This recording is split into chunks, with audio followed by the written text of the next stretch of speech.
ভারতীয় গোয়েন্দা সংস্থা রয়ের বিরুদ্ধে নিষেধাজ্ঞা আরোপের সুপারিশ করেছে মার্কিন আন্তর্জাতিক ধর্মীয় স্বাধীনতা প্যানেল। ভারতের সংখ্যালঘুরা উপেক্ষিত আচরণের সম্মুখীন হচ্ছে এবং শিখ বিচ্ছিন্নতাবাদীদের বিরুদ্ধে হত্যার ষড়যন্ত্রে জড়িত থাকার অভিযোগে এই নিষেধাজ্ঞার সুপারিশ করা হয়।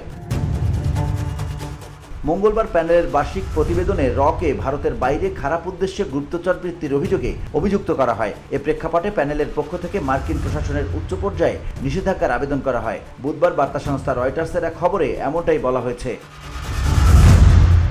বিশ্লেষকরা বলছেন, ওয়াশিংটন দীর্ঘদিন ধরে নয়াদিল্লিকে এশিয়া এবং অন্যান্য স্থানে চীনের ক্রমবর্ধমান প্রভাবের বিরুদ্ধে লড়াই করার একটি উপায় হিসেবে দেখে আসছে। বসুন্ধরা, উত্তরা, বনশ্রী, কুড়িল ও বাড্ডা সহ রাজধানীর বিভিন্ন স্থানে অভিজাত ও অত্যাধুনিক মানের ফ্ল্যাট কেনার এক নির্ভরযোগ্য প্রতিষ্ঠান প্লেজেন্ট প্রপার্টিজ লিমিটেড। তাই আপনার স্বপ্নের আবাসনের জন্য আজই যোগাযোগ করুন। Pleasant properties limited, where destiny matches eventually.